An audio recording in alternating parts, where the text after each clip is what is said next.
Hello students, class 11th के math के lecture में आपका स्वागत है। आज हम चैप्टर फर्स्ट जिसका नाम सेट समुच्चय है, उसका एक टॉपिक ऑपरेशंस ऑन सेट लेकर आपके सामने प्रस्तुत हुए हैं। तो ऑपरेशंस ऑन सेट को हम हिंदी में बोलते हैं समुच्चयों पर संक्रियाएं, कि हम सेट पर कौन कौन से ऑपरेशन कर सकते हैं।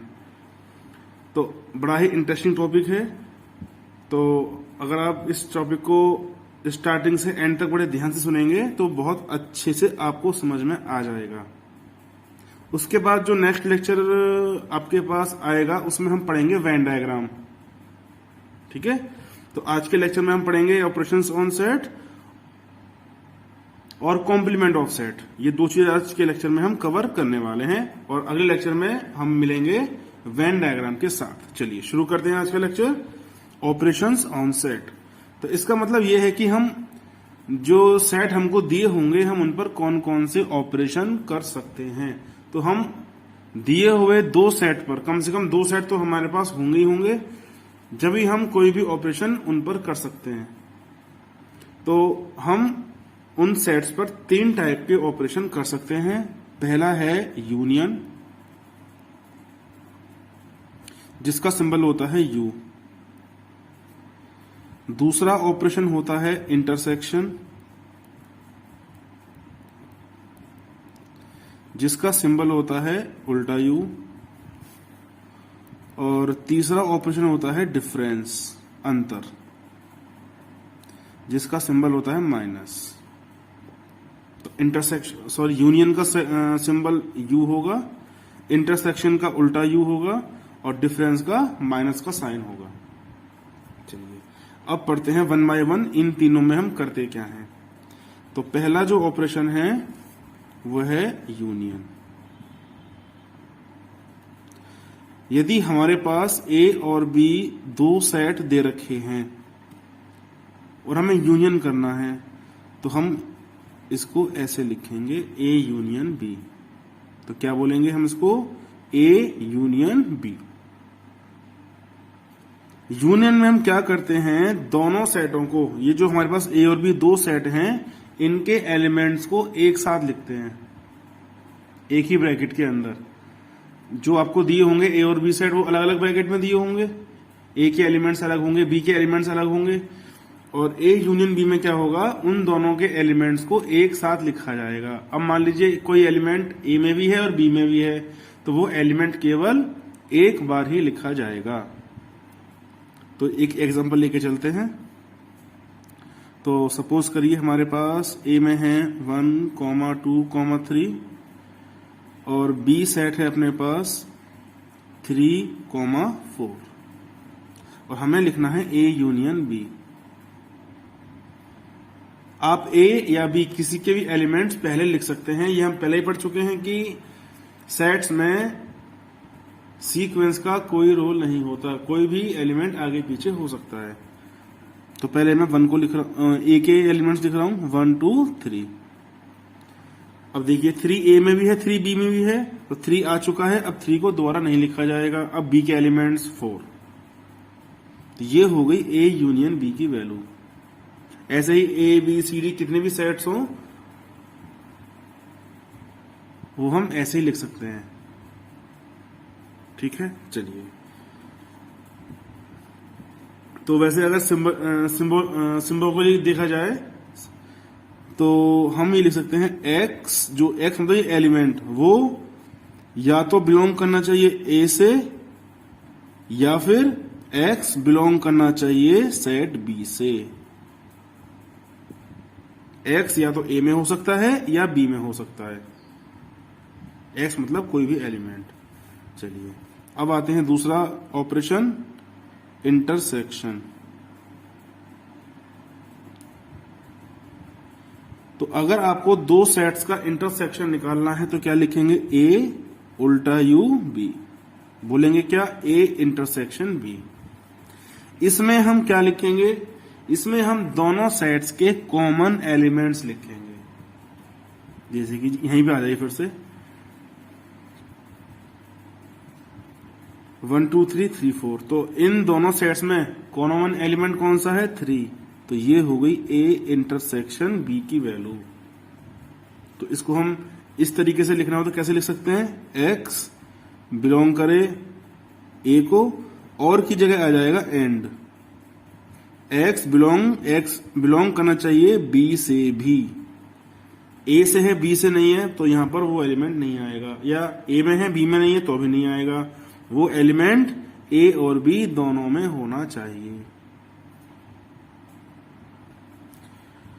ठीक है, अब तीसरा है डिफरेंस। अच्छा, मैं इसी में आपको एक बात और बताना चाहूंगा।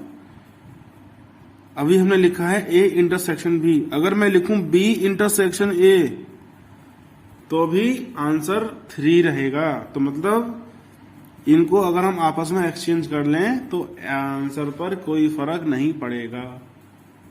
ऐसे ही ए यूनियन बी या फिर बी यूनियन ए तो भी कोई असर नहीं पड़ेगा। लेकिन इन दोनों चीजों को आप यहां पर अप्लाई नहीं कर सकते। यहां पर अगर अप्लाई करेंगे तो बहुत ही मतलब मीनिंग ही चेंज हो जाएगी।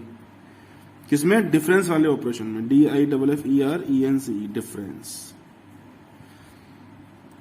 ए माइनस बी का मतलब है ए के एलिमेंट्स में से बी के एलिमेंट्स हटा दीजिए, तो जो एलिमेंट्स बचेंगे वही ए माइनस बी का आंसर होगा। तो देखिए ए माइनस बी, तो जो पहले आया है उसमें से घटेगा या उस सेट के एलिमेंट्स में से घटेंगे। कौन से सेट के एलिमेंट्स, जो माइनस के बाद आ रहा है। अगर मैं लिखूं बी माइनस ए तो इसका मतलब क्या होगा, बी के एलिमेंट्स में से ए के एलिमेंट्स रिमूव होंगे। ठीक है, चलिए तो पहले हम ए माइनस बी देखते हैं। तो इसका मतलब क्या हुआ, ए के एलिमेंट्स में से बी के एलिमेंट्स घटा दीजिए। तो क्या बी के एलिमेंट्स में कोई ऐसा एलिमेंट है बी का जो ए में भी है, 3 है, तो हमने 3 पे कट लगा दिया। तो जब 3 को रिमूव कर देंगे तो क्या बचेगा, केवल 1 और 2 बचेगा। ये आंसर आ गया ए माइनस बी का।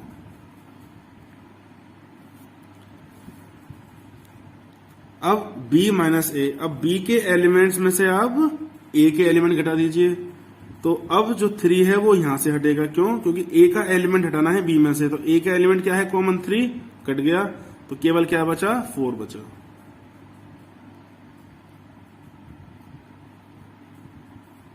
तो हम इसको क्या लिख सकते हैं, अगर मैं a माइनस बी की बात करूं तो हम क्या लिख सकते हैं, x such that x belong करना चाहिए a को, बट x b को बिलोंग नहीं करना चाहिए। मतलब कहने का वही हुआ कि वो एलिमेंट्स b में से हट जाएगा। ऐसे ही अगर मैं इसको लिखूंगा तो x such that x belongs to b but x does not belong to a। तो ये तो हो गए ऑपरेशंस। अब कुछ और बात कर लेते हैं। एक होता है disjoint set. Disjoint set, disjoint sets क्या होते हैं, ये जिन सेट्स में कोई भी एलिमेंट कॉमन नहीं होता उसे बोलते हैं डिसजॉइंट सेट। अब एक एग्जांपल लेके चलते हैं। मैंने लिखा है a इज इक्वल टू 1,2 और b में लिखा है मैंने 3,4। तो अगर मैं a इंटरसेक्शन b लिखूं तो इसका मतलब क्या होगा, a और b के कॉमन एलिमेंट्स, क्या कोई एलिमेंट कॉमन है, नहीं है।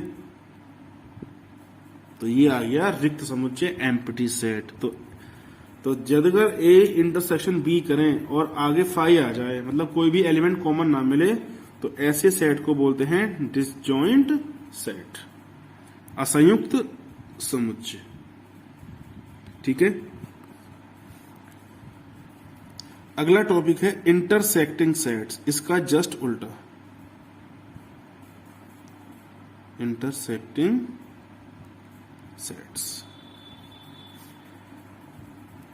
यदि a इंटरसेक्शन b फाई के बराबर नहीं है, मतलब कोई एक सिंगल एलिमेंट ऐसा है जो दोनों में कॉमन है, तो ऐसे सेट्स को बोलते हैं इंटरसेक्टिंग सेट्स। तो जैसे कि मैं यहां पर एग्जांपल ले रहा हूं, a में मैंने लिया 1, 2, 3 और बी में लिया है मैंने 3, 4, 5। अब मुझे निकालना है ए इंटरसेक्शन बी।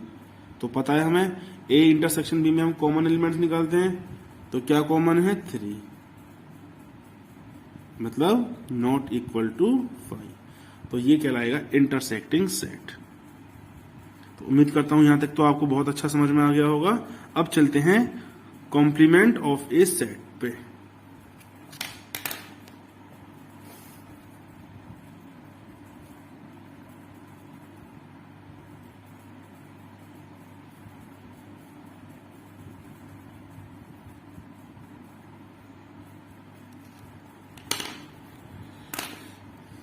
इसे बोलते हैं समुच्चय का पूरक।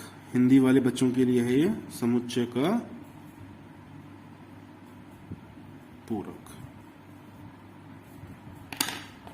अब देखते हैं इसमें क्या होता है। इसमें आपको यूनिवर्सल सेट में से जो सेट आपको दिया है, ए बी सी जो भी नाम आपको दिया है, तो उस यू में से आपको उस सेट के एलिमेंट्स हटाने होंगे। तो जो एलिमेंट्स आपके पास बचेंगे वो उस सेट का पूरक होगा। तो मुझे लगता है कि कम समझ में आया होगा, तो हम इसको एग्जांपल लेके चलते हैं।